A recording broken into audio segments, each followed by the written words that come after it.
20대 배달기사가 배달 중 고객에게 폭행을 당했다고 사건 반장에 제보했습니다. 제보자는 고객에게 술 배달인이 신분증을 보여달라고 했다가 폭행을 당했다고 주장했습니다. 웹툰 작가 주호민 부부가 아동학대 혐의로 고소한 특수교사에 대한 4차 공판이 오늘 열렸습니다. 공판에선 사건의 시작이었던 녹취록이 공개된 걸로 알려졌습니다.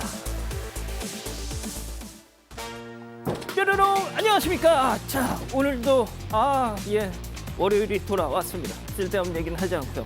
바로바로 드릴 말씀이 많아서 시작하겠습니다. 진실 추적자 사건 반장 시작합니다. 이른바 귀한 딸 여고생 영상 기억하시죠? 왜 저한테 소리 지르세요? 저는 뭐 남의 귀한 딸 아니에요 했던 저 친구. 이미 학교를 자퇴했다는 근황까지 그때 전해드렸는데 오늘 당사자가 직접 등판했습니다. 죄송하다면서 말이죠. 자, 저 다음 날 선생님께 사죄드렸고 본인은 공부도 열심히 했고 학교를 떠나기 전까지 해당 선생님과도 관계는 원만했다라고 했습니다. 특히 자퇴 관련해서는 사고 쳐서 그런 게 아니라 더 나은 진로를 위해 선택한 것이었다 했는데요. 자, 저렇게 그냥 뭐 객기로 촬영한 영상 하나가 이 정도 파급을 낳을 줄 꿈에도 생각을 못했겠죠. 좋은 교훈이 됐길 바랍니다. 자, 오늘 출연자 소개해 올리죠. 예. 자, 이자연 기자, 백성원 변호사, 박상희 소장, 김은배 전 서울경찰청 팀장 나오셨습니다. 안녕하세요. 안녕하세요. 예. 오후 3시만 넘어가도 사반이 기다려집니다 하신 부산의 김정희님. 요즘 주변에서 조금만 실수하거나 잘못하면 뭐라는지 아세요? 너 그러다 사건 반장 나온다랍니다 하신 성기민 노현주 부부님. 우리 엄마 박미선 여사 딸이 무지하게 사랑하는 거 알지 하신 김혜영님. 이직 준비로 힘든 딸아 내일 면접 잘 봐 사랑해 하신 김명희님. 6시 30분 딱 되면 JTBC 돌리는 우리 엄마 박수연 여사 생신 축하해 하신 윤채영님. 오늘 제 아내가 새 생명을 출산합니다. 사랑한다고 힘내라고 응원해 주세요 하신 김경만님. 서울 종로 25층 아파트 사는데요. 박쥐가 매달려 있어요 하신 김민지님, 홍연정님, 박정용님, 박준영님 모두 사랑합니다. 자, 재미는 물론 의리로 함께하는 아싸사바 뉴스 육반. 예, 대한민국과 전 세계 동포 가족 여러분의 시선을 모아서 출발합니다.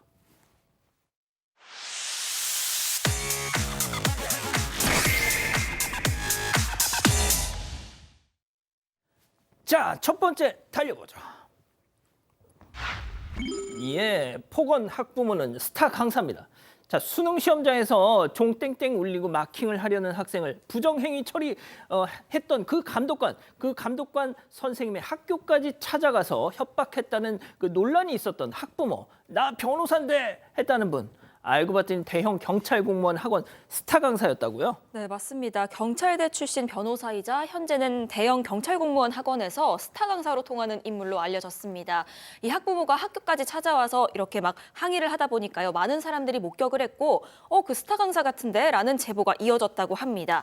그 학부모이자 스타 강사가 오늘 오전 자신이 운영하는 카페에 입장문을 올렸습니다. 그 아내가 1인 시위 벌인 데 대해서는요. 선생님 많이 놀라게 한 것 같아서 죄송하고 제가 말려야 했는데 그러지 못했다고 인정을 했습니다. 또 감독관이 어느 학교에 근무하는지 도대체 어떻게 안 거냐? 맞아요. 경찰이나 공무원 지인이 알려준 거 아니냐? 이런 의혹이 나오기까지 했는데 여기에 대해서는 아니다. 딸이 감독관 명찰 보고 이름을 기억했는데 교육청에 나와 있는 학교 전화번호 보고 가나다 순으로 전화를 돌려서 물었더니 그 한 학교에서 그 교사 있다고 알려줬다. 이렇게 주장을 했습니다. 또 그 자녀의 부정행위에 대해서도 역시나 종료령이 울리는 후가 아니라 울리는 도중에 감독관이 부정행위라는 의미로 아이 손을 쳤던 거고 종 울린 뒤에는 답 안 썼다. 이에 대해서 주위에 있던 학생 3명이 진술도 해줬다고 밝혔습니다. 자, 뭐 본인 자녀가 되게 그 명문대학에 지금 진학을 앞두고 있었는데 이런 일이 벌어져서 너무 화가 났다 이런 얘기도 하던데, 자, 제일 중요한 거 변호사라고 협박한 거 네. 이거 인정했습니까? 이게 무슨 소리인지 솔직히 잘 모르겠어요. 변호사 신분을 노출한 것은 고의와 과실을 구분해서 설명하기 위한 것이지 변호사 지위를 이용하려고 한 것은 아니다. 아마도 이 본인 아이의 부정행위 관련해서 이게 고의적으로 부정행위를 한 게 아니라 뭐 실수로 뭐 그런 게 아닌가 뭐 이런 얘기를 하려고 했던 것 같아요. 그래서 법률 용어여서 만나 뵙고 선생님이랑 얘기를 하려고 했는데 선생님이 다짜고짜 협박하는 거냐. 그래서 그게 아니라 저 자식 문제여서 끝까지 다툴 수밖에 없다. 이런 취지로 얘기를 했다고 하는데 보통 저는 많이 제가 변호사라고 말 잘 안 하는 편인데 내가 변호사인데 라고 하고서 시작을 하면 보통 상대방한테 약간 주눅 들게 만들거나 겁이 법적으로는. 나죠. 예. 예. 그래서 뭐 본인 의도가 어땠는지 모르겠습니다만 일단 선생님 입장에서 충분히 협박이라고 느낄 만한 그런 상황이었다면 이런 거 뭐 고의, 과실 이런 얘기 하시는 것보다 이 부분에 대해서 깔끔하게 사과하시는 게 훨씬 좋지 않을까 싶습니다. 일단 선생님한테 뭐 사과는 했는데 백 변호사님 말씀하신 것처럼 뭔가 이렇게 그냥 부연이 많았습니다. 예, 좋습니다. 자, 다음 이어가죠. 그녀의 감쪽 같은 거짓말입니다. 자, 저희가 지난주 화요일 국내 대기업의 인도네시아 주재원이 현지 직원을 성희롱했다는 그 한 유튜버 영상 소개해드렸잖아요. 자, 보시죠. 자, 방송 직후 해당 대기업 그 자카르타 주재원으로 가 있는 사방 가족께서 저희한테 제보를 주셨어요. 방송 이후에 자카르타 한인 사회가 지금 난리가 나는데 그런 사람 아무리 찾아도 없어요라고 한 겁니다. 도대체 이게 어떻게 된 일이었을까요? 놀라지 마십시오. 결국 지난 주말 저 유튜버 보시다시피 저런 영상을 올렸는데요. 잠깐 들어보시죠. 하지만 뉴스에 보도된 이후에 저는 지안이가 에서 일한 적 없다는 메일을 받았습니다. 사실관계 확인을 위해 인도네시아 여사친을 직접 만났습니다. 지안아, 너 에서 일한 적 있어? 아니요. 에서 일한 적 없는 거지? 회사를 다닌다고 주장하는 여사친은 회사 직원이 아니었으며 저는 한쪽 말만 듣고 업로드를 하여서 이미지에 큰 손실을 주었습니다. 이로 인해서 피해를 받으신 인도네시아 관계자 여러분께 사과드리겠습니다. 죄송합니다. 자, 그러니까 저 뒤에 불러쳐졌던 저 현지 여성, 나 한국 땡땡 대기업 직원이다 하고 모두를 속였다는 말이네요. 네, 맞습니다. 저게 그 대기업 인도네시아 주재원이 현지 직원을 성희롱했다. 이 사건을 공유했던 그 유튜버의 채널에 올라온 영상인데요. 앞서 그 회사의 인도네시아 주재원에 관련된 제보가 방송 직후에 들어왔습니다. 이 제보자에 따르면 영상에서 언급된 그 40대 남성 그리고 피해를 주장한 저 인도네시아 여성 모두 회사 직원이 아니었다고 합니다. 그러다 보니까 당연히 현지 직원 성희롱 사건도 사실이 아닌 걸로 밝혀졌고요. 지금 이게 인도네시아 한인회랑 맘카페 등에 퍼져서 한국 본사까지도 전해진 상황입니다. 이런 상황에서 토요일에 저 유튜버가 자신의 채널에 사과 영상을 올렸습니다. 인도네시아 여성 그 회사에 다니지도 않았고요. 저 유튜버를 포함해서 주변 인물들 심지어 그 회사에 실제로 다니는 직원들에게까지 자신도 직원이라면서 속이고 다녔다고 합니다. 회사 건물에서 찍은 사진 또 다른 직원들이랑 찍었다는 사진을 저 유튜버한테 보여줬었는데 그 역시도 도용한 사진이었습니다. 아이고. 이 유튜버도 속았던 건데 한쪽 말만 듣고 영상 업로드해서 피해를 입혔다면서 사과를 했고요. 현재는 채널 자체를 삭제한 상황입니다. 자, 소장님 신분증까지 위조해가면서 그 회사의 한국 직원들까지 전부 속여가면서까지 나 땡땡사 직원이에요. 우리 동료예요. 아니 약간 리플리 증후군 뭐 그런 건가요 이거? 리플리 증후군 같지는 않아요. 왜냐하면 리플리 증후군은 본인이 거짓말하는 것을 잘 모르고 정말 그게 정말 사실이다라고 본인도 믿고 있을 확률이 높기 때문에 이거는 마음을 먹고 속인 거라고 밖에는 못하겠는데 도대체 왜 이렇게 속였는지는 그 여성의 속내는 지금 알 수가 없죠. 물론 유튜버가 사과를 해서 뭐 다행이긴 합니다만 저렇게 블러 처리를 하면 저 여성이 결국에 누군지는 모르고 또 저 여성이 다른 거짓말을 할지도 모르고 이미 손해를 입은 그 기업 이미지는 또 누가 복귀할 것이며 글쎄요 뭐 사과를 했기는 하지만 저는 그 블러 처리 때문에 아니면 말고 뭐 이런 느낌도 좀 드는 것이 어쨌든 여러모로 불편한 소식입니다. 자, 참 저희 또한 결과적으로는 사실이 아니었던 내용을 전한 셈이 돼서 우리 가족 여러분들께 진심으로 또 사과 말씀 올립니다. 죄송합니다. 다음 이어가죠. 계획대로 하나씩입니다. 자, 사방 가족께서 제보해 주신 영상 만나보시죠. 자, 한 남성 자전거를 끌면서 어떤 매장 앞으로 갑니다. 화분들을 보더니 고개를 바짝 들고 주변을 슈칙. 자, 자, 바닥에 쇼핑백 내려놓고 화분 앞으로 가서 쇼핑백 안에 뭔가 공간을 이렇게 확보하는 듯하죠. 자, 뭐 할까요? 자, 화분을 뭐 하려고? 다리를 왜 긁어? 다리 왜 긁어? 자, 좀 그러게 좀 목욕 좀 하지 그러셨어. 자, 그런데 계속 주변을 두리번 뭐 하려고 그래 도대체? 화분을 들더니 그 공간 안으로 쏙 집어넣고 쇼핑백이 다 가려져요. 자, 쇼핑백 들고 어디 가시려고? 그렇습니다. 유유히 이만 총총. 왜 한국인들은 이렇게 화분에 탐닉하는 걸까요? 누가 논문 좀 썼으면 좋겠어. 진짜? 저희 진짜 화분절도 사건 많이 다루네요. 이건 그러니까. 지난 8월에 새벽 6시 정도입니다. 의정부에 있는 치킨집 앞인데요. 저 남성이 보면은 저 쇼핑백 안에 화분이 하나 들어있어요. 쇼핑백 안에 화분이 들어있는 그 쇼핑백을 들고 와서 가게 앞에 화분이 쫙 나열되어 있는 가게 앞에 와서 지금 보시는 것처럼 CCTV 확인하고 뭔가 저기 슬 이유 때문에 다리를 긁는 것 같아요. 다리가 가려워서 저기 섰어. 약간 이런 이미지를 보여주려고 했나요? 딴짓하는 척. 네, 그렇죠. 그러다가 슬쩍 들어서 다리를 긁다가 저 화분 하나 넣고 야무지게 딱 포장해서 바깥으로 안 보이게 하고 지금 다시 가고 있는 건데 사실 이 제보자분께서는 자녀분들이 없나 봐요. 그래서 저 화분을 거의 자녀처럼 애지중지하고 키우셨는데 세상에. 저게 화분 가격은 한 3, 4만 원 정도 되지만 3년 정도 키웠던 거예요. 아이고. 정말 정성을 다해서 키운 화분인데 너무 속상하다고 하시고 작년에도 비슷한 일이 있었나 봐요. 화분절도 사건이 금방 뭐 잡혔는데 이번에는 사건 발생하고 지금 벌써 지금 11월이니까 3달 지났잖아요. 아유. 아직도 해결이 안 돼서 너무 속상하다고 하십니다. 경찰분들도 지금 저희가 볼 수 있는 저런 CCTV 영상까지 있다면 조금만 수고롭더라도 빨리 범인을 검거해 주시기 부탁드리겠습니다. 이런 일이 있을 때마다 제가 입버릇처럼 한 얘기 있죠. 저 블러를 걷어내기만 하면 모든 게 다 경찰도 편하고 피해자분도 편하고 저희도 편하고 말이죠. 하지만 그럴 수 없는 이 암담한 현실. 자, 다음 이어갑니다. 하늘에서 사람이 후두두두. 자, 캠핑장을 찾은 불박차 앞에 나타난 무언가 영상으로 만나보시죠. 자, 불박차가 캠핑장 안쪽으로 들어가는데요. 바로 그 순간 갑자기 뭐야 이거? 저 사람이 어디서 날라온 거야 지금? 아니, 저 오른쪽으로 사람을 뭐야? 자, 캠핑장 CCTV를 봤더니 좌측에서 사람이 뭘 타고 내려옵니다. 그러더니 차를 팍 덮쳤어요. 예, 부딪히고 만 겁니다. 11월 11일 오후 2시경에 제 말도 아직 안 끝났는데 말. 안 끝났어요? 아무튼, 예. 아니 뭐 다 한 것 같아가지고 어떤 11월 11일 그 오후 2시경 충남 천안에 있는 캠핑장에서 발생한 사고인데요. 그 캠핑장 내로 블랙박스 차량이 진입을 하고 있는데 그 운전석 쪽으로 갑자기 사람이 휘용 날아오더니 들이받은 거예요. 깜짝 놀랐겠죠. 근데 깜짝 놀라가지고 이제 응급실로 다친 사람을 보냈더니 엑스레이 찍어보고 했더니 다행히 뼈가 상한 게 아니기 때문에 그분은 복귀해가지고 캠핑장에 다시 왔다고 하는데요. 이 불박 차량이 말을 하고 있습니다. 그 안에 차량 진입이 가능한데 사고 난 후에는 뭐라고 하냐면 예. 그 해당 부분은 자가면 안 됩니다. 그때서 얘기했다고 하는데요.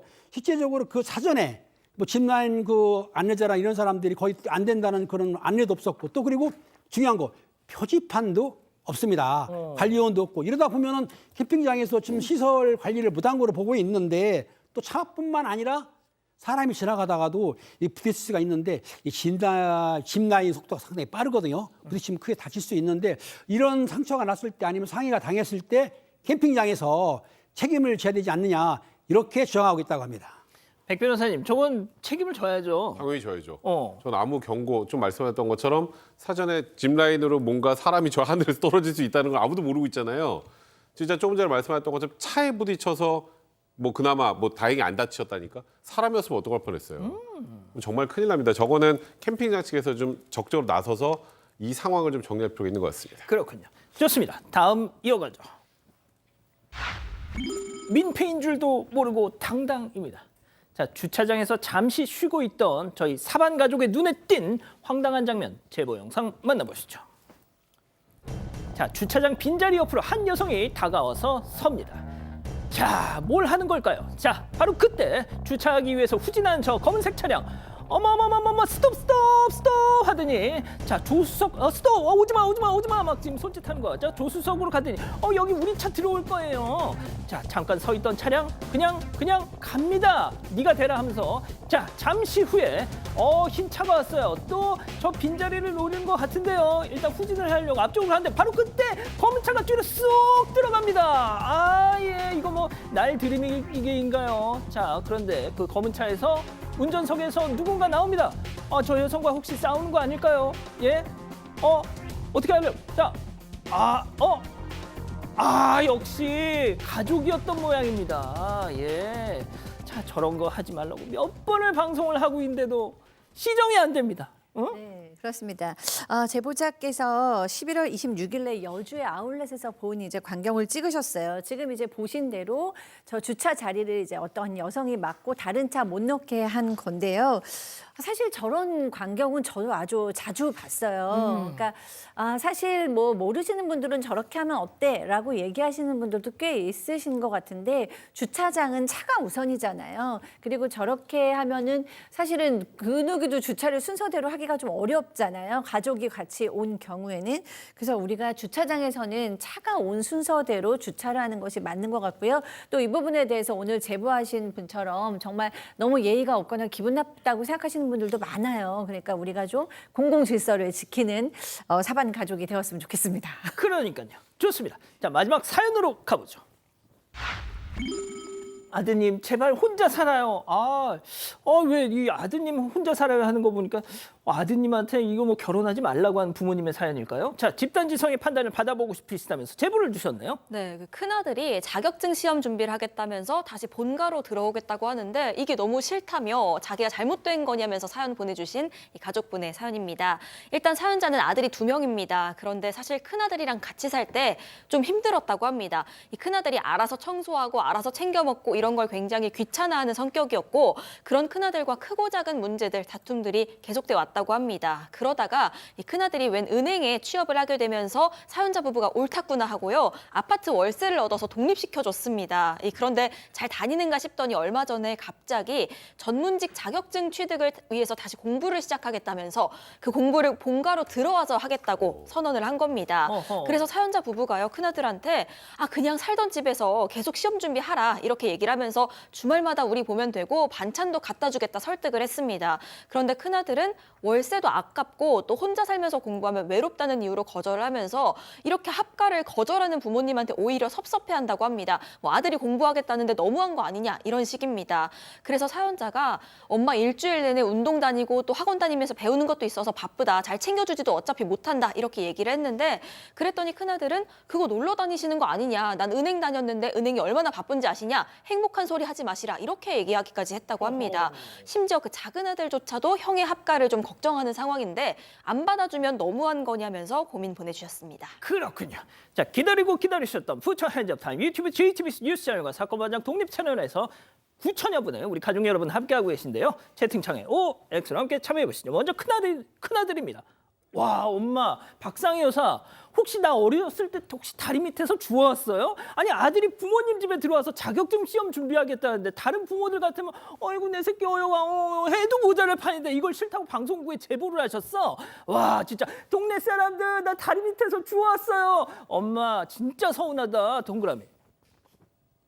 의외입니다. 자, 다음은 엄마 사연자입니다. 어머머머머머, 야, 은배 이놈아, 아이고 입은 삐뚤어졌어도 말은 똑바로 해. 퍽이나 엄마가 그립겠다. 너 빨래하고 청소하고 설거지하고 귀찮아서 너 돈 아끼려고 너 잔머리 굴리는 거 내가 모르는 줄 알아? 29살이나 먹어가지고 독립했다가 다시 들어온 놈이 어딨어? 내가 네 식모냐?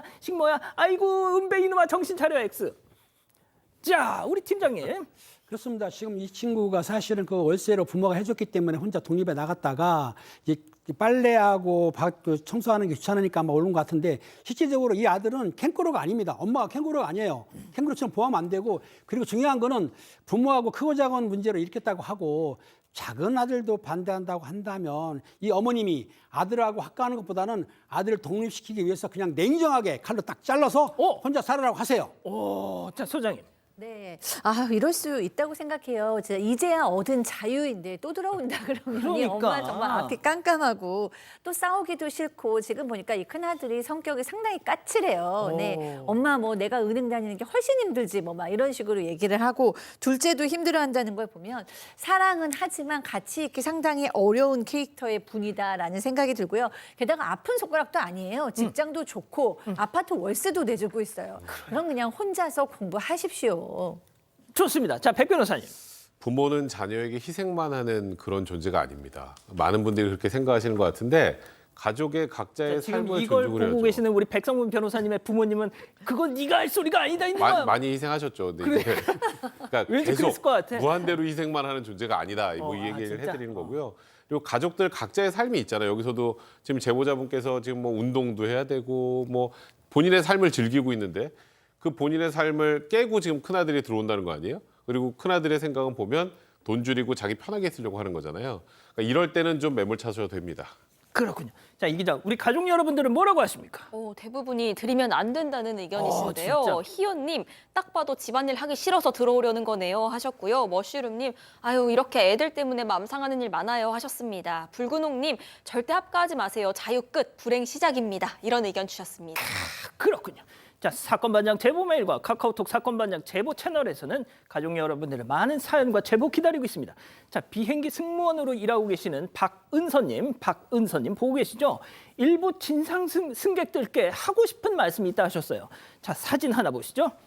자, 이곳은 승객들의 먹거리를 보관 조리하는 갤리입니다. 그런데 일부 승객들이 저곳에 무단으로 들어와서 승무원 개인 간식까지 털어가, 저 빨간 과자 봉지 저거를 털어갔다는 겁니다. 외에도 요구르트, 우유, 음료 등등 갤리를 잠깐 비우면 살며시 들어와가지고 슬쩍 가져가는 경우가 허다하다는데요. 심지어 승무원들 핸드크림까지 바르고 말이죠.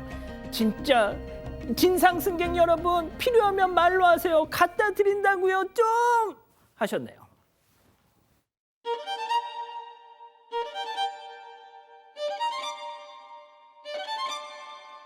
누가의 시그니처 모션 N모션 프로, 척추를 위한 의료기기 누가 베스트 N모션 프로. 좋은 소파 한 번에 알기는 힘들지만 자코모는 다 알죠. 변함없는 1등 소파, 결국 자코모.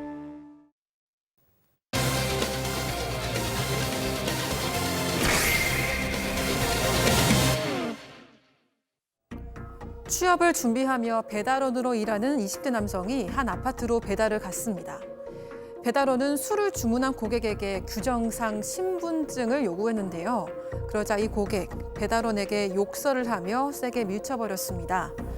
이에 배달원은 바로 경찰에 신고를 했는데, 그런데 이 고객, 충격적인 대응을 했습니다. 그분이 저한테 이제 신고 다 했네요. 네, 경찰관 오신대요. 기다리세요. 이랬어요. 그랬더니 그럼 맞아야지 이러고 저를 때리는 거예요. 눈부터 맞아갖고 이제 이러면서 이제 제가 쓰러졌거든요. 배달원의 주장에 따르면 고객에게 일방적인 폭행을 당했지만 쌍방폭행이라는 누명까지 썼다고 합니다. 대체 이들 사이에 무슨 일이 있었던 걸까요? 자, 피해자께서 저희한테 제보를 해주셨어요. 네, 이 제보자는 20대 남성인데요. 취업 준비를 하면서 현재 잠깐 배달 일을 하게 됐다고 합니다. 그러다가 지난 16일 이 제보자가 서울 성동구의 한 아파트로 배달을 가게 됩니다. 그런데 고객이 40, 50대 정도로 보이는 중년 남성이었습니다. 음식이랑 함께 소주 3병을 주문을 했는데 이 외견상 중년으로 보이긴 했습니다. 하지만 배달앱 원칙상 누구든지 술을 주문한 손님에게는 반드시 대면으로 신분증 확인을 해야 한다고 합니다. 그래서 배달원이 신분증 요구를 했습니다. 그랬더니 이 고객이 너 지금 시비 거냐 하면서 큰 소리를 내기 시작을 했고요. 배달원이 규정대로 하는 거다, 시비를 걸자는 게 아니다 이렇게 설명을 했습니다. 그랬더니 이 고객이 욕설을 시작했습니다. 동시에 제보자를 세게 밀쳤고요. 제보자는 반대편 집 앞 문 앞까지 날아가듯이 밀려가면서 넘어졌다고 합니다. 바로 경찰에 신고를 하고 배달 앱에도 이 문제 상황을 알렸습니다. 자, 규정상 술을 갖다 주는 거기 때문에 신분증 검사를 하는 건 규정상 정해져 있는 것이고, 그리고 자기가 앞만 딱 봐도 중년의 나이들라고 해도 신분증을 달라고 하면 보통 사람들은 제가 그렇게 젊게 보입니까? 하면서 허허 웃을 수도 있는 거잖아요. 자, 그런데 들으셨다시피 주먹을 휘둘렀습니다. 자, 제보자에게 당시 상황 직접 들어보시죠. 선생님 죄송한데 저희가 신분증이 무조건 확인해야 되는 규정이라서 네. 보여주셔야 된다 이럴까는 아저씨 지금 나한테 시비 걸어 이러는 거예요. 저를 밀치더라고요. 그래서 밀쳐갖고 제가 반대편 호수까지 날아갔어요. 왜 때리시냐고, 왜 밀치시냐고, 내가 뭘 잘못했다고. 저는 그 정도를 해야 됐을 뿐이고 저는 손님한테 말씀대로 시비 걸 이유도 전혀 없다. 근데 왜 밀치시냐고, 경찰에 신고하겠다 이러고 경찰에 신고를 했어요. 이제 경찰관이 출동한다 해갖고 끊었어요. 이제 끊으니까 갑자기 저한테 뭐 신고 다 했니요? 그럼 맞아야지 이러고 저를 때리는 거예요. 자, 112 신고를 하고 나면 하던 짓도 멈춰야 되는데 오히려 신고했어? 그래 이제 제대로 시작하자 이랬다는 거 아니에요? 지금? 그러니까 이게 진짜 정말 당황스러운데요. 이 중년 남성이 신고 다 했어. 그럼 이제부터 제대로 맞아야겠네 하면서 주먹을 휘둘렀다고 하는데 왼쪽 눈을 정통으로 맞았다고 합니다. 그러면 이제 눈을 한 번 먼저 맞게 되면 이제 굉장히 혼미해지는 상황이 되잖아요. 그래서 일단 최대한 몸을 방어하기 위해서 몸을 웅크리고 있는 상황에서 무차별 폭행이 이루어졌다고 하고요. 제보자의 주장입니다. 이 고객인 남성이 거의 수십여 대 이상 본인을 폭행한 것 같다라고 합니다. 지금 사진 보시면 얼마나 폭행이 중했는지 충분히 저희가 짐작하고도 남을 만한 상황인데요. 또 제보자의 주장에 따르면 이 고객이라는 남성이 그렇게 때리다가 본인 스스로 112에 전화를 했다고 합니다. 신고를 했다고 해요. 그리고 제보자가 피투성이로 쓰러져 있는 걸 이렇게 한번 쓱 보더니 휴대전화를 쥔 주먹으로 또 폭행을 했다고 합니다. 이후에 신고를 받은 경찰이 현장에 도착했다고 합니다. 팀장님, 경찰이 와서 경찰도 놀랐대요. 그 저 라이더분의 배달원분의 상태를 보고서요. 그렇습니다. 사건 현장에 경찰이 도착을 했습니다. 신고를 받았으니까. 그런데 와서 보니까는 그 피해 당한 사람 보니까는 피투성인 걸 보고 깜짝 놀랐어요. 깜짝 놀래가지고 바로 119를 불러가지고 병원으로 갔습니다. 구급차를 타고 가가지고 응급실에 갔더니 응급실에서 진단을 받을 거 아닙니까? 진단이 나왔는데 참 충격적인 진단이 나왔습니다. 아까 한쪽 눈에 극심한 통증을 느끼며 앞이 안 보였다고 했는데 사실은 왼쪽에 안화 골절, 그러니까 즉 눈구멍 사이에 골절이 났는데 진단이 6주가 나왔다고 합니다. 또 이제 아까 사진 보게 되면 잘 안 보이는데 실제적으로 왼쪽 얼굴이 온통 피투성이기 때문에 사실은 이 피해자가 상당히 구타를 당한 것으로 보입니다.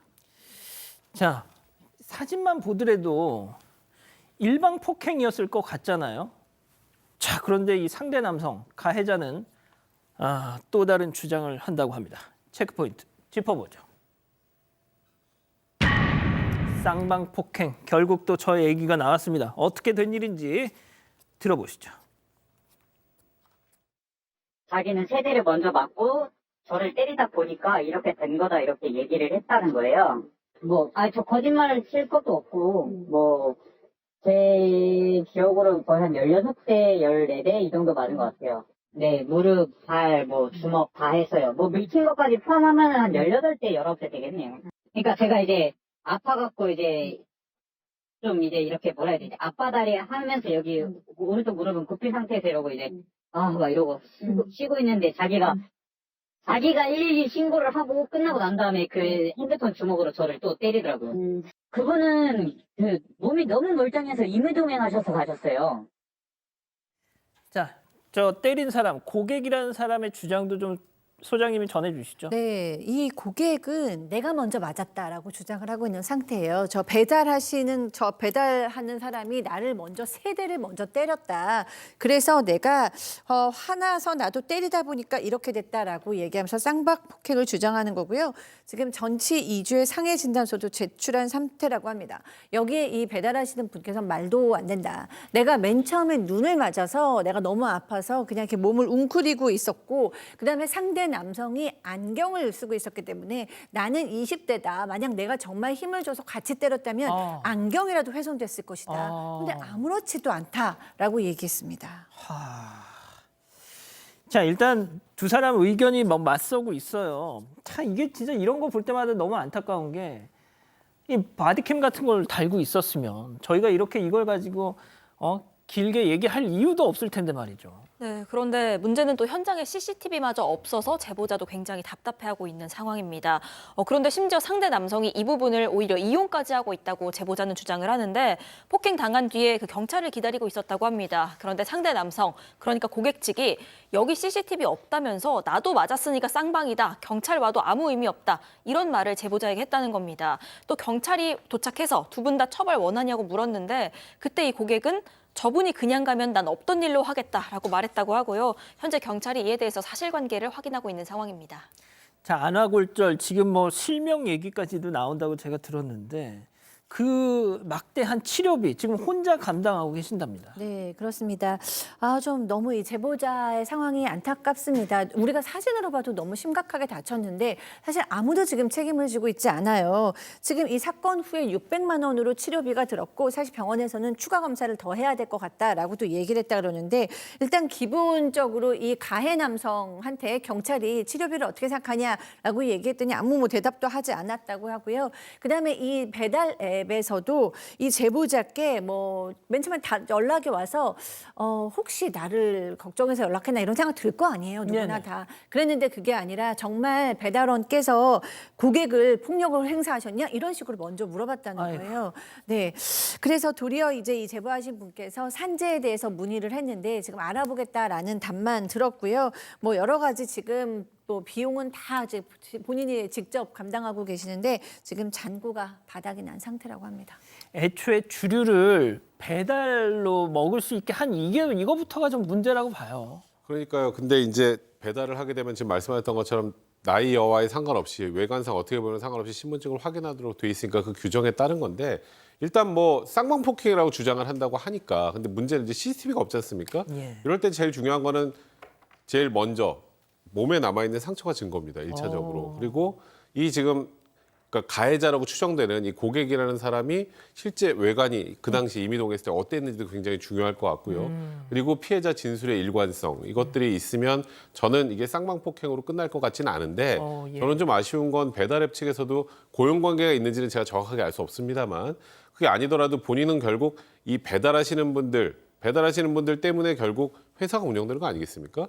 그렇다면 일단은 본인들의 일을 도와주는 이 배달원의 입장에 서서 이 상황을 좀 파악을 하고 도움을 줄 수 있는 건 도움을 주려고 해야지 당연하죠. 여기에 서서도 나몰라라 하는 건 그건 진짜 아닌 것 같습니다. 그러니까요. 알겠습니다. 두 번째 사건 정리하고요. 다음 사건 이어갑니다.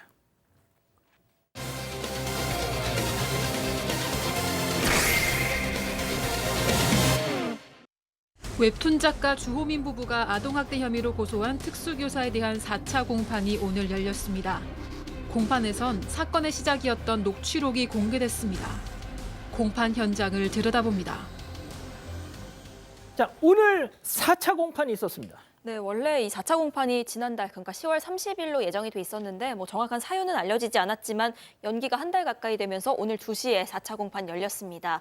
이 앞서 주호민 부부는 그 지난해 아들에게 녹음기를 들려서 학교에 보냈습니다. 그래서 수업 내용을 녹음을 했고요. 이걸 증거 삼아서 그 특수교사를 아동학대 혐의로 신고했습니다. 그리고 검찰이 지난해 12월에 그 교사를 재판에 넘기면서 그 재판이 아직까지 진행되고 있는 상황입니다. 그리고 오늘 공판에서는요. 그 증거로 제출됐던 당시 상황이 담긴 2시간 30분가량의 그 녹음 파일이 공개가 됐습니다. 자, 2시간 30, 그러니까 155분. 하하.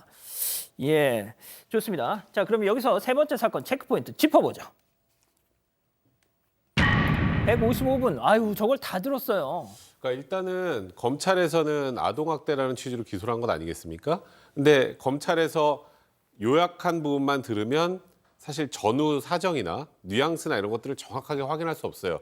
그러니까 녹음 파일을 듣는 것과 글로 써 있는 녹취록을 보는 건 분명히 재판부가 다르게 판단할 수밖에 없는 상황이기 때문에 일단 변호인 측에서는 전체를 다 들어보고 이게 왜 어떤 맥락에서 이런 말이 나왔고 그게 어떤 욕설인지 감정이 섞여 있는지 아니면 그냥 다른 방식으로 애를 타이르려고 한 것인지 이런 것들을 다 종합해 보려면 다 들어야 된다. 그리고 재판부도 그걸 받아들인 겁니다. 예. 그리고 이제 두 번째로 주장을 했던 건 이제 변호인 입장에서는 어쨌건 이게 녹음이 교사 모르게 이루어진 거잖아요. 그러니까 주호민 씨 이제 부모님이 아이에게 이제 녹음기를 들려가지고 가서 이 전체로 녹음한 것이기 때문에 이 녹음은 불법 녹음이다. 그러니까 위법한 증거는 증거로 사용되지 못한다는 취지, 증거 능력이 없다는 주장을 했습니다만 일단 법원에서는 이거는 증거 능력 여부에 대한 판단을 지금 하기 좀 섣부르고 일단 내용을 다 들어보고 그 다음에 나중에 판결을 할 때 이 증거가 위법하다면 이 증거가 없어지는 거니까 예. 이후에 판단하겠다는 그런 입장입니다. 자, 오늘 오후 2시에 이제 이 공판이 열렸는데 방금 들으신 것처럼 155분짜리를 중간에 휴정도 하면서 다 들었거든요. 그래서 조금 전에 이게 끝나서 저희도 아주 급하게 준비를 했습니다. 자, 소장님. 네.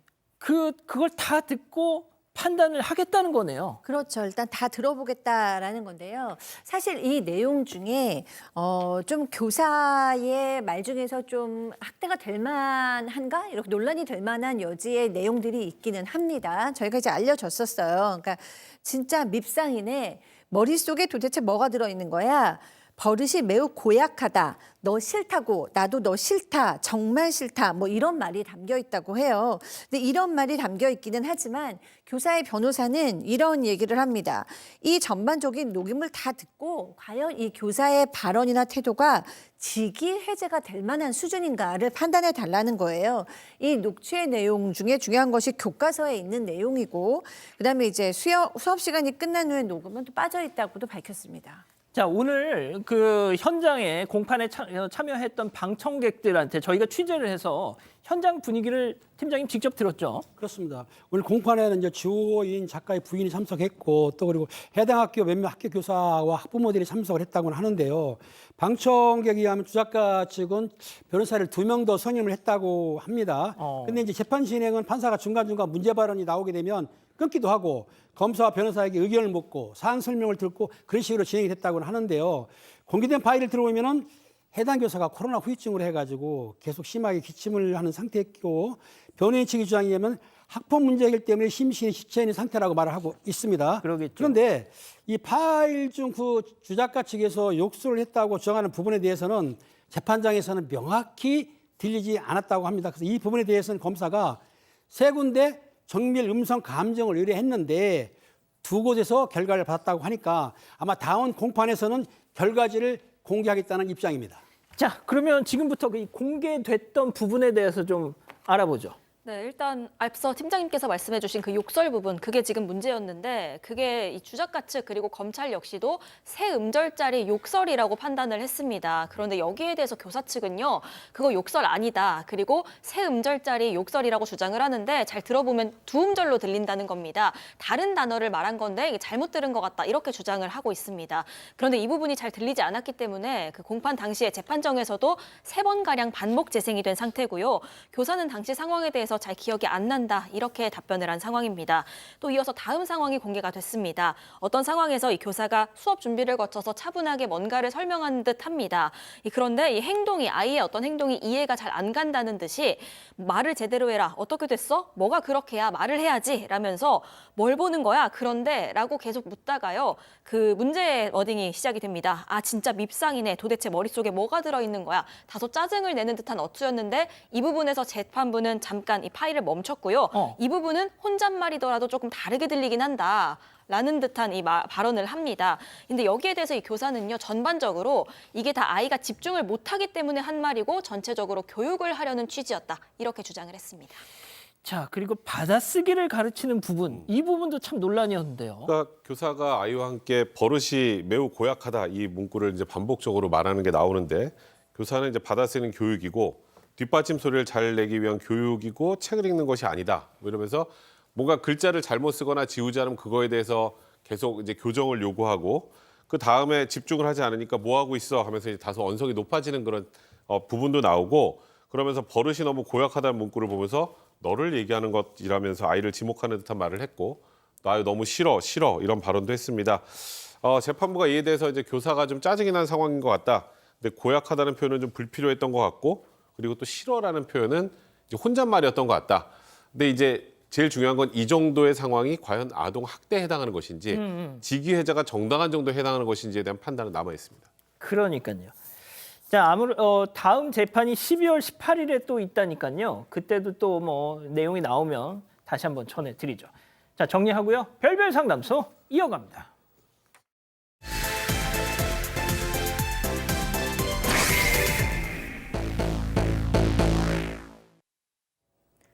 지방의 한 대학에서 시간 강사로 일하는 50대 후반 여성 박 씨. 가르치는 일에 대한 자부심 하나로 지금까지 최선을 다해서 달려왔는데요. 그런데 최근 고민이 생겼습니다. 결혼한 아들 내외가 어렵게 아이를 가지면서 할머니가 됐는데 그 기쁨도 잠시, 곧 태어날 손주를 봐달라며 일을 그만두라고 요구한 겁니다. 어머니가 일해서 버는 만큼 용돈을 드리겠다고 했습니다. 사돈 어른이 계시지 않아서 내심 걱정은 했지만 이렇게까지 노골적으로 단호하게 일을 그만두라고 하니 아들 내외가 너무나 괘씸했는데요. 하지만 그러다가도 손주를 생각하면 마음이 짠해진다고 합니다. 이 일을 어떻게 하면 좋을까요? 자, 오늘 사연 실제 사례를 저희가 당사자 특정 등을 이유로 각색했다는 점 먼저 말씀드리고요. 곧 태어날 손주 소식에 기뻐할 틈도 없이 고민에 빠진 50대 후반의 여성. 네, 박 씨입니다. 50대 후반 여성이고요. 지방의 한 대학에서 시간 강사로 일을 하고 있습니다. 대학 때부터 이 분야를 전공해서 평생 이 분야에 몸을 담아왔고요. 이 가르치는 일에 대한 자부심 또 열정으로 일을 해왔습니다. 물론 결혼하고 나서 중간중간 사정 생겨서 잠깐 쉴 때도 있었는데 그때마다 강단으로 다시 돌아가고 싶다 이런 마음이 계속 일어나서 그만둘 수가 없었다고 합니다. 이 박 씨의 남편은 회사 다니다가 나와서 작은 사업체를 운영하고 있습니다. 이 박 씨 부부에게는 두 아들이 있는데요. 첫째는 5년 전에 결혼을 했고 둘째는 아직 결혼을 안 한 상황입니다. 아, 근데 진짜 그 연세까지 현역으로 뛰신다는 게 쉽지 않은데 말이죠. 네, 그렇습니다. 아, 너무 열심히 살아오신 거죠. 그러니까 뭐 박 씨의 친구들은 이제 애들 다 키워놓고 여행 다니니까 좋아, 쉬니까 좋아라고 얘기하지만 우리 이 박 씨는 그렇지 않습니다. 일할 때가 가장 행복하고 좋고 또 내가 내일을 가지고 있다는 게 사람들 앞에서도 당당하고 또 내가 돈을 버니까 남편한테도 당당하고 자식들한테도 떳떳하고 그렇죠. 이것이 굉장히 자존감도 큰 영향을 줬어요. 그런데다 이제 학교에서 젊은 친구들을 만나면 그 밝은 에너지도 좋고 영감을 주고받는 것도 좋고 하여튼 이 박 씨는 본인의 일에 굉장히 만족을 하고 있었습니다. 자, 그런데 결혼한 지 꽤 된 아들 내외한테서 좋은 소식이 들립니다. 네, 둘 다 이제 30대 동갑내기 부부입니다. 지인 소개로 만나서 결혼을 했는데 이제 결혼하고 이제 5년이 흘렀는데 사실 그냥 애가 없어서 딩크족인가 보다 이렇게 이제 부모님들도 생각을 했었는데 알고 봤더니 둘이 굉장히 노력을 많이 했나 봐요. 뭐 인공수정도 했다가 안 되니까 시험관까지 몇 번 시도했다가 결국 성공했습니다. 근데 아들은 물류회사를 다니면서 이제 자리를 잡아가느라 원래 밤낮 없이 지금 보시는 것처럼 열심히 일하는데 애까지 생겼잖아요. 더 책임감을 가지고 열심히 일하는 중이고요. 며느리는 간호사긴 한데 상근직으로 직장인하고 같은 스케줄로 근무를 하고 있습니다. 일단 이 집에는 큰 경사가 생긴 거죠. 아니 손주 본다는데 당연히 우리 팀장님도 손주 딱 보실 거라는 얘기 들었을 때 기쁘셨죠? 당연하죠. 이 내용은 뭐냐면 본인들 의사에 맡길 수 있습니다. 아이를 가져도 되고 안 가져도 되게 그렇게 생각하고 있는데 본인들이 아이 갖기 위해서 굉장히 노력을 했는데 결과적으로 성공을 했습니다. 얼마나 기특하고 대견하겠습니까? 그런데 출산 예정일이 다가올수록 아들 레어가 갑자기 집에 자주 드나들면서 눈치를 살살 보는 거예요. 쟤들이 왜 그러지 했더니 어느 날 갑자기 맛있는 것도 사갖고 오고 평소에 안 사와가지고 사오더니 맛있는 거 사오면서 어머니 네. 드시라고 이렇게 친절하기도 하고 또 그리고 어머니 건강 생각하시라면서 건강식품도 배달시켜주고 아이고야. 그런데 평소에는 저랬으면 이해 가지만 평소에 안 그랬어요. 갑자기 저렇게 하니까 쟤들이 왜 나한테 저렇게 잘할까라고 궁금하기도 이해했었는데 며칠 뒤에 궁금증이 풀렸던 겁니다. 왜 그랬던 겁니까, 소장님? 네, 임신 8개월쯤에 되는데 주말로 아들내외가 찾아왔어요. 그래서 막 이렇게 밥 먹고 차 마시면서 즐겁게 지냈는데 갑자기 아들이 쭈삣쭈삣하면서 말을 꺼내는 거예요. 그러면서 어머니 저희 장인 장모도 다 안 계시는 거 알죠? 그러면서 우리 이제 아이를 좀 낳는데 어머니가 좀 우리 아이 좀 봐주실 수 없어요? 라고 얘기를 하는 거예요. 그러니까 박 씨께서는 지금 시간 강사시잖아요. 얼마나 시간 강사가 되기 위해서 그동안 노력을 했는데. 네. 그러니까 아니 나 지금 수업도 꽉 차 있고 공부 수업 준비도 해야 되니까 난 시간이 없다라고 얘기했더니 정말 이 아들 뭐라고 얘기하냐면요. 그 일 이제 올해도 하셨고 이제 그만두셔도 되지 않으냐 뭐 이렇게 얘기하면서 세상에. 시간 강사쯤은 언제라도 하실 수 있다 막 이렇게 얘기를 한 거예요. 그러면서 시간 강사로 버시는 돈 그거 용돈으로 다 드리겠다고 이렇게 얘기를 한 겁니다. 야, 이 아들놈 입에서 나올 소리가 이게 뭔 소리예요 도대체 이거는 이게? 진짜 아다르고 어다른 건데 이거는 어머님의 자존심을 확 그러니까. 긁고 된 거잖아요. 얼마나 기가 막히시겠습니까? 그래도 며느리가 지금 임신한 상황이니까 뭐 세게 말하기는 좀 그렇고 맞아. 그래서 최대한 감정을 다스리면서 맨 처음에 너네 둘 다 육아휴직 쓰면 되지 않겠니? 그렇죠. 그 아들이 안 돼. 육아휴직 쓰면 나중에 복직해서 자리 잡기가 쉽지 않아요. 그래서 나는 육아휴직 못 써요. 옆에 있는 며느리는 제가 아까 상근직으로 아침 9시부터 6시까지 일한다 그랬잖아요. 근데 복직하게 되면 육아휴직하고 복직하면 상근직으로 복직이 되는 게 아니라 3교직으로 복직되는 경우를 너무 많이 봐서 그걸 받아들이지 않으면 본인이 퇴사해야 될 상황이 될 수도 있다. 그래서 최대한 쉬는 기간을 짧게 가지면서 나는 상근직을 유지하겠다. 아, 그러니까 3교대로 가면은 또 막 그렇죠. 막 새벽 근무도 해야 막 되니까. 그렇잖아요. 그러니까 지금 자기들만 생각하는 거예요. 장차 아이를 돌볼 때도 편하게 초반에 아이가 어린이집 갈 때까지만 어머님이 좀 봐달래라. 어머님이 무슨 강의하고 이런 거 별로 안중에도 없네요. 자, 이렇게 양측의 기싸움이 팽팽합니다. 자, 일에 대한 자부심으로 살아온 시어머니, 우리 박상희 소장님. 자, 어렵게 갖게 된 아이가 너무나 소중한 며느리, 우리 이자연 기자, 아직 미혼이지만. 자, 별별 극장, 레디 액션! 아니 내가 전혀 생각을 안 해본 건 아닌데 아가야 나한테 용돈 주지 말고 그걸로 시터를 구하는 게 어떻겠니? 아, 어머니 아시잖아요. 저희 정말 어렵게 가진 애라는 거. 저 임신하고 8개월 동안 고민 많이 하다가 말씀드리는 거예요. 저 우리 소중한 애기 남의 손에는 절대 못 맡기겠어요. 그렇다고 내가 너희 집에 왔다 갔다 하기도 힘들고 그렇다고 너희 집에 들어가 살 수도 없고 이게 보통 일이 아니다. 아, 그래서 저희가 근처로 이사 가려고요. 저희가 최대한 어머님께 다 맞출게요. 사실 제 직업이 비전도 있고 지금 놓치기가 너무 아까워서 그래요, 어머님. 정말 딱 3년만 도와주시면 안 될까요?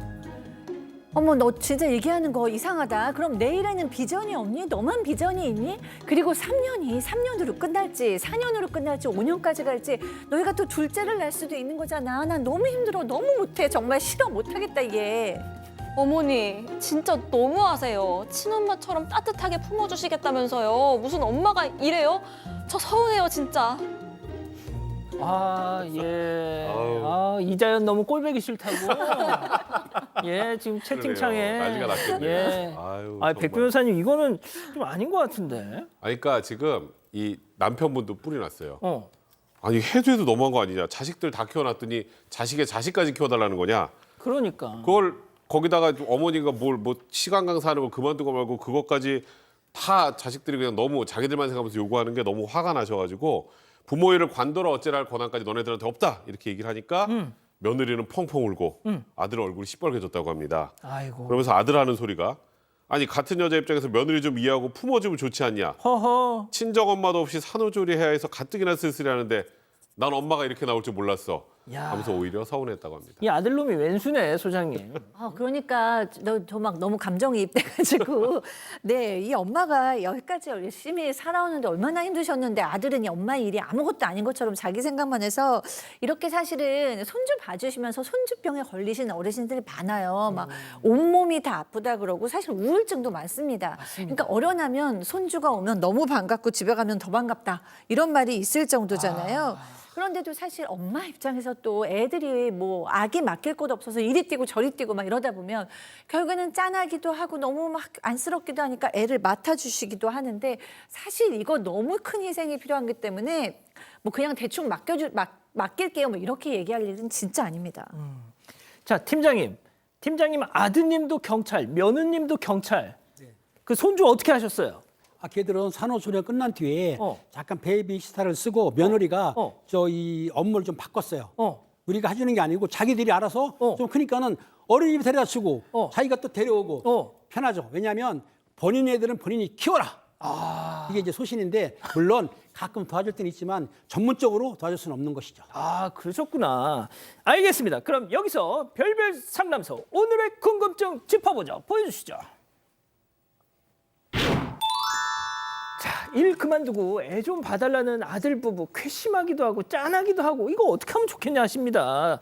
자, 일단 소장님부터 좀 얘기 들어볼까요? 네, 뭐 저는 사실 저희 시어머니께서 저희 아이를 봐주셨었기 때문에 며느리의 입장도 마음이 들고 그리고 이제 또 제 아들이 20살이 됐기 때문에 언젠가 또 시어머니가 될 거겠고 제가 열심히 일하는 여성이기 때문에 이 어머니의 마음도 너무 이해가 돼요. 근데 저는 객관적으로 그 태어난 아이 중심으로만 생각을 해봤습니다. 아이를 중심으로 생각할 때 가장 중요한 건 엄마 아빠가 이 아이를 양육하는 주 양육자가 되어야 합니다. 엄마 아빠가 기본적으로는 양쪽에서 딱 건강한 양육자가 되고 조부모님께서 도와주시는 것이 가장 올바른 패턴이지 조부모님께서 모든 삶을 다 포기하고 아이들을 맡아주고 엄마 아빠가 돕는 거는 사실 그렇게까지 바람직하진 않거든요. 그래서 엄마 아빠가 주로 자기 자식은 키우되 조부모님의 도움을 상황 안에서 받으시는 것이 가장 좋지 않을까 싶습니다. 자, 백 변호사님. 이 부부는 처음부터 아이를 낳고 본인들이 볼 생각 자체가 없었네요. 그러니까 그게 약간 무슨 그런 것 부모예요.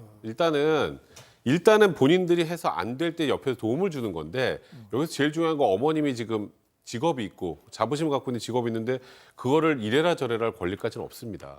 그러니까 일단은 본인들이 할 수 있는 거. 본인도 어쨌건 육아휴직하면 나중에 불이익이 있을까 봐 그러는 거잖아요. 그렇죠. 불이익이 있다가 아니라 그러니까 그런 본인들의 그 조그만 불이익도 보지 않으려고 모든 걸 어머님한테 떠넘기는 거는 너무 과한 것 같고요. 이거는 저 아까 뭐 짠하다고 하셨는데 뭐 짠한 부분도 있겠지만 이거는 괘씸한 부분이 훨씬 큰 것 같습니다. 자, 팀장님이 마지막으로 이 부부한테 좀 한마디 조언 좀.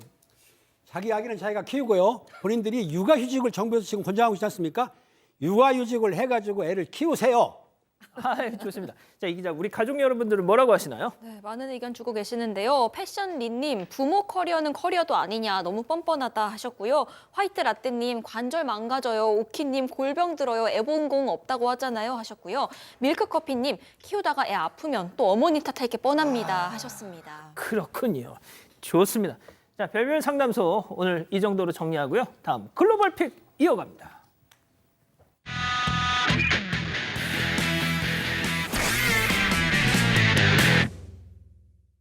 자, 오늘 첫 번째 러시아로 가보시죠. 네, 새벽 시간 사람들이 길거리 한데 모여 있습니다. 늦은 밤까지 술자리가 이어졌던 건데요. 그런데 이 사람들을 향해서 흰색 차 한 대가 달려옵니다. 다행히 사람들 앞에서 바로 멈추나 멈췄어. 했는데 그때 방향을 틀어서 틀었어. 그대로 덮쳐버리고 말았습니다. 와, 이거 틀었어, 고의적으로. 네, 사람들을 친 이 차 곧바로 도망치는 모습이죠. 놀란 사람들은 달아나는 차를 멍하니 바라만 봅니다. 그리고 쓰러진 사람들을 챙기려는 찰나에 그 도망간 줄 알았던 차가 방향을 우와, 바꿔서 우와, 다시 우와. 다가옵니다. 이번엔 더 빠른 속도로 돌진을 하는데요. 다행히 사람들은 급히 몸을 숨겼고 이 차는 도로를 휘젓고는 이번엔 진짜로 떠났습니다. 저 인간 왜 저러는 거예요? 시작은 술자리 중 벌어진 가벼운 말다툼이었습니다. 그러다 점점 격해지더니 일행 중 하나가 난동을 부린 저 운전자의 뺨을 때렸다고 합니다. 분을 이기지 못한 이 운전자 밖으로 뛰쳐나갔고요. 사람들이 나오기만을 기다리다가 저렇게 차로 덮쳐버렸던 겁니다. 이 난동으로 2명이 부상을 입었습니다. 하지만 다행히 생명에는 지장이 없다고 합니다. 난폭 운전을 한 운전자는 다음 날 바로 살인 미수 혐의로 구금됐습니다. 그렇군요. 자, 다음은 호주로 가보시죠. 편의점 유리문이 와장창 깨집니다. 얼굴을 가린 도둑들이 침입한 건데요. 일당들은 곧장 계산대로 향합니다. 하지만 아무것도 건지지 못하고 그대로 그냥 나오는 모습입니다. 아니, 뭐하지 도대체? 그런데 이들은 여기서 멈추지 않고요. 네. 근처에 있던 또 다른 편의점을 다시 노렸습니다. 아이고. 역시나 유리문을 부수고는 계산대에 아등바등 매달려서 이 현금이 든 금고를 빼냅니다. 금고를 들고 도망치던 이 도둑, 본인들이 부순 유리 조각에 꽈당 넘어지기도 했습니다. 아웃! 예, 센터. 이들은 하룻밤새 2곳의 편의점을 털고는 그대로 잠적을 했습니다. 그런데 일주일 뒤 이들은 괘씸하게도 본인들이 부순 유리문이 아직 복구도 안 된 편의점을 또 노렸습니다. 갔던 데 또 간 거예요. 네, 이번엔 보안 와이어 사이를 힘겹게 뚫고 들어가서요. 담배와 현금 그리고 진열된 물건들을 훔쳐갔습니다. 피해 편의점 주인과 직원들 허탈감에 빠졌습니다. 재산 피해는 물론이고 정신적 충격도 큰 상황인데요. 경찰은 아직 이 일당들을 쫓고 있는 상황이라고 합니다. 근데 제 우통은 왜 벗은 거예요 도대체? 예, 자, 다음은 중국으로 가보시죠. 네, 두 남성이 스쿠터에 올라탄 채로 주차된 차를 유심히 바라보고 있습니다. 그리고 이내 일어서더니 운전석 문을 여는데 그냥 열렸어. 쓱 열리네요. 근데- 네, 남성도 놀랬는지 어. 문을 다시 닫고는 걸음을 옮기는데요. 열었으면 타고 가야지. 남성 다시 용기를 내서 문 앞으로 다가와 봅니다. 사람 그 있어. 순간 보신 것처럼 차문이 벌컥 열리면서 운전자가 뛰쳐나옵니다. 주인 있어. 놀란 두 남성 스쿠터도 내팽개치고는 냅다 주행랑 쳐버리는데요. 걸렸군요. 네, 이 두 남성 차를 훔치려고 몰래 문을 열었는데 하필이면 그 차 안에 차 주인이 문도 안 잠그고 본이 잠들어 있었던 겁니다. 도둑들은 그것도 모르고 차 문을 열었고 차주를 보자마자 귀신을 본 것 마냥 저렇게 놀라 도망쳤던 겁니다. 아하. 차주는 일단 도난당한 물건들이 있는지 확인부터 한 뒤에 이 남성들을 불러다가 제대로 혼쭐을 내줬다고 합니다. 아유, 쌤통입니다. 자, 다음은 최근 온라인에서 화제가 되고 있는 영상 함께 보시죠. 네, 주행 중인 차 앞 유리창에 보시는 뭐야. 것처럼 남자의 한 명이 매달려 있습니다. 운전자는 이 상황을 뻔히 알고도 저렇게 차를 세우지 않았는데요. 차가 멈추자 아이는 썬루프를 통해서 차 안으로 들어갑니다. 이 황당한 장면을 목격한 사람들 운전자에게 목소리를 높였는데요. 한번 들어보시죠. You shouldn't be doing it. He's hanging out the windscreen, for God's sake. What if you run him over? What if you run him over? Do you think that's smart? He falls off and he goes under those wheels. He's dead, mate. 네, 여성은 목격자의 추궁에 제대로 대답도 못하죠. 그러네요. 그리고서 내놓은 해명이 아이들과 재밌게 놀고 있었을 뿐이었다. 이렇게 얘기를 했습니다. 차에 매달린 아이뿐만 아니라 또 다른 아이들 2~3명도 달리는 차 썬루프에서 머리를 내밀고 위험하게 놀았다고 하는데요. 어쩌래. 결국 운전대를 잡았던 이 여성, 오늘 경찰서에 출석했다고 합니다. 자, 팀장님 따끔하게 한마디만. 아이 가지고 장난치면 안 되고 저렇게 운전하면 절대로 안 됩니다. 자, 마지막 픽 주인공 동물입니다. 예, 보시죠. 네, 강아지가 앉아 있습니다. 그리고 멀지 않은 곳에 병 하나가 저렇게 떨어져 있습니다. 저게 바로 술이었는데요. 반쯤 채워져 있던 술이 싹 사라진 상태였다고 합니다. 그 싱크대에도 얼마 남지 않은 술병 하나가 더 보입니다. 보호자는 잠깐 외출해 있었는데 이 집에 이 강아지 혼자서 남아 있었다고 합니다. 오, 설마. 맞습니다. 보호자의 부름에 몸을 일으켜 세우는 강아지. 한 걸음을 떼자마자 철퍼덕 넘어져 버리고 말았습니다. 자, 심지어 어쩜 좋아. 비틀거리며 걷다가요. 다리에 힘이 쭉 풀리기까지 합니다. 저 백성문 변호사님 저러는데 밤마다. 네, 많이 보이는 모습인데 거리에서요. 술병 비운 범인 바로 강아지였습니다. 완전 개가 됐다 뭐 이런 표현이 여기서 나온 겁니까? 부엌 조리돼 있던 술병을요. 점프에 올라가서 꿀꺽 마셨고 그만 만취해버렸다고 합니다. 세상에. 자, 웃기지만 한편으로는 또 걱정되는 상황이기도 하죠. 이 보호자는 바로 병원을 찾았고요. 술 깨게 하려고 강아지는 수액도 맞았다고 합니다. 우리가 보통 하는 건데. 세상에. 이 수의사 말에 따르면 강아지는 다행히 숙취 없이 병원 이곳저곳을 잘 뛰어다녔다고 합니다. 아, 소장님. 보통 저게 맛있어서 먹진 않았을 것 같고. 달달한 술이었을 수도 있고 그냥 진짜? 있으니까 그거 마셨는데 보드카 같은데? 어휴. 강아지 학대는 아니었겠죠? 일부러 마시게 하고 찍은? 야, 백 변호사님. 네. 뭐 술 마시면 개가 된다는 말 저기서 나온 그러네요. 건가요? 개가 되네요. 지금 보시는 것처럼.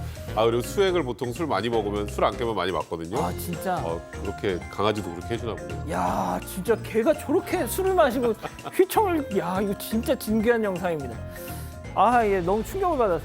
예, 사랑하는 사건반장 가족 여러분, 따뜻한 밤 보내시고요. 저희는 내일도 별이 6개 반, 4반, 6반 저녁 6시 반에 다시 옵니다. 안녕히 계십시오.